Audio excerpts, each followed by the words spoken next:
Hi guys, it's Andy Wood.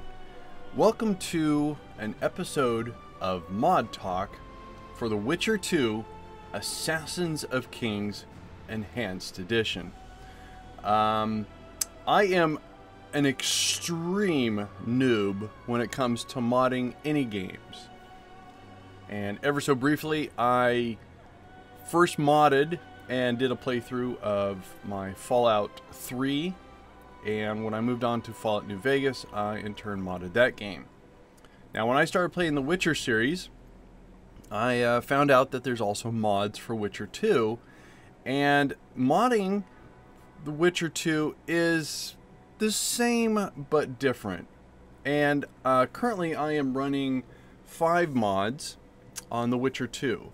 And I thought I would just briefly show you the tool that I'm using and the mods, and see if I can't show and explain what they do. So the tool that I'm using, which I believe most people use when it comes to modding, well, and you don't have to use a modding tool, but it does make it much easier in management of your game files. So if you do install a mod and it causes problems, or you don't like what it's doing after the fact, using a mod manager like the Nexus Mod Manager does make manipulation of the game files much easier. Now, as you can see, these are the mods I have installed. Now, I did mention that I had 5. Actually, there are 6. And this one's pretty relevant. It raises the maximum level of your character to 70 from 35, and since I'm only 3rd level, I have yet to experience this. So the first one I want to speak to is the better texture environment. And there's actually 2 parts to this mod. There's environments and then there's weapons. Now, doing the texture mod, the before and after, there won't be an end game, but I do have some images, a couple images. This is the before.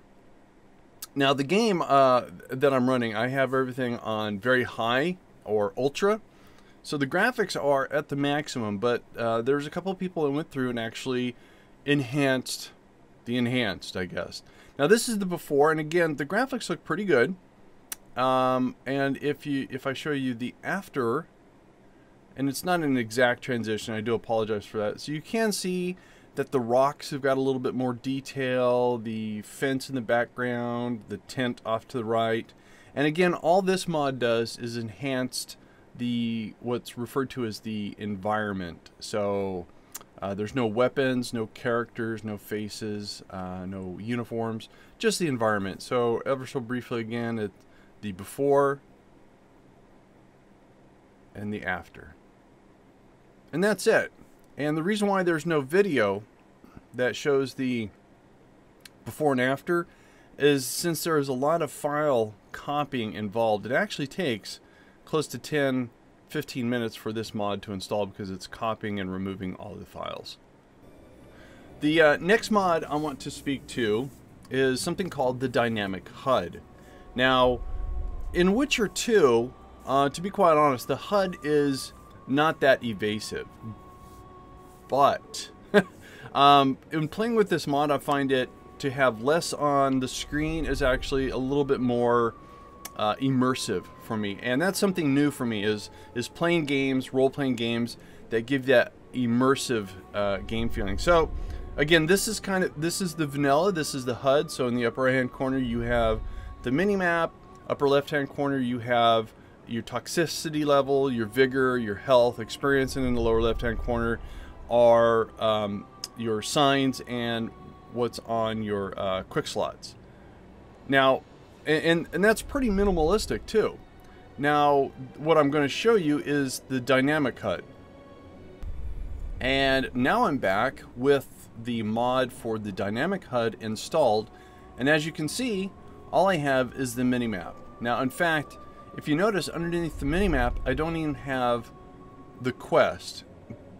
Even though it's selected in the journal. So if I go to my journal, you can see I do have the mission selected, but because it's an immersive sort of game mod, it's giving me I guess the best thing is the most minimal information on the screen, again, to make it as immersive. So if I want to be truly immersive, I guess I would not want the minimap. But again, this is something new for me, and actually I don't mind it. I rarely use the minimap, but sometimes it's good to have it there. Now, it doesn't mean that because that information that was up before is gone, and I don't know if I can actually demonstrate, but if I go into combat, which I can't because of the part of the game I'm in, but the information is still there. So if I hit the hotkey to bring up the well, this screen, you can see the information is still there, and if my character was to go into combat, it would all come back up as if it was there all the time. So unfortunately, the part of the game that I'm in, I can't even pull out my sword. So anyways, that's the dynamic HUD.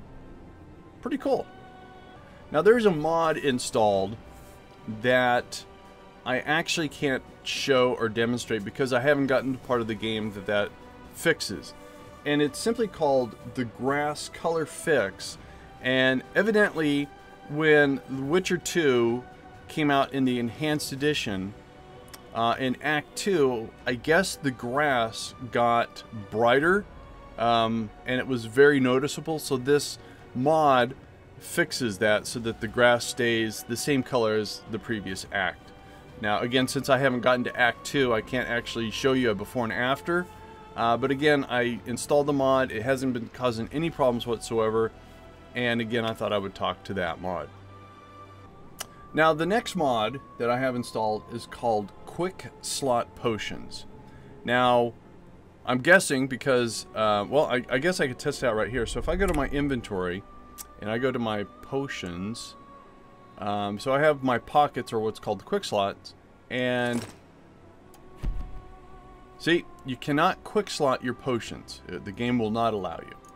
Now, what this mod does, it allows you to actually quick slot your potions, and there could be times in the game where that's very advantageous. Now, there is a way within the game and within the lore to actually do your potions, but I think by design, the reason why this is a mod is because, and I'm going to demonstrate, but to do potions, you'd go to your alchemy, and if you didn't have the potion, you would create it. And then once you create the potion, then you go to drink potions, and it's in this menu where you could take, like, for instance, swallow, and you could take lapwing, and you could combine the potions, and then you combine them, and then you drink them all within this menu. Now, the mod that I install, you can still do the alchemy part, but when it comes to drinking it, you would just go to your inventory, put it in the quick slot, and then that way you can actually use a quick slot to drink it versus drinking it from the meditation menu. And I'm going to show you that. So now that I'm back in the game and I have the mod installed and activated, if I go to my inventory and go to my potions, I can then now click and drag them over to a quick slot. And it does not impact not being able to put other things into the quick slot. And if I go back into the game and use the key for quick slot, you can see now I've drank in the potion and I have not gone through this menu. But it doesn't mean that what it does is it actually just gives you an alternate way of drinking potions. If you try to drink potions from here, they won't show up in your inventory. I think that's by design. I mean, it's still here, the potion, but you can't drink it. So if you try to go to the drink potions,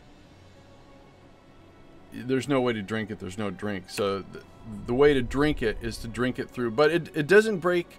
You can still perform alchemy, so you can make the different ones, and then you can still go back and quick slot it and then drink it. So it's just a different way of doing it. I think I like this a little bit better because that way I can have potions ready, and I don't have to go and kind of break the momentum of what's going on in the story. And that is the quick slot potion mod. Okay, the final mod that I'm going to talk to and demonstrate is called the Medallion Cooldown Reduced. Now, if you know anything about Geralt, it's hard to see because of the outfit I have on, but between the two top buckles, you'll see the Witcher medallion.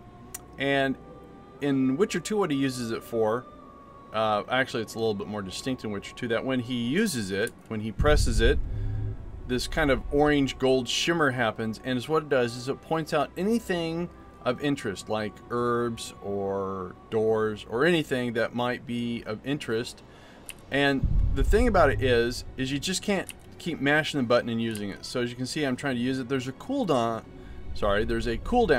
of about 10 seconds between each time you use it. And quite honestly, what it is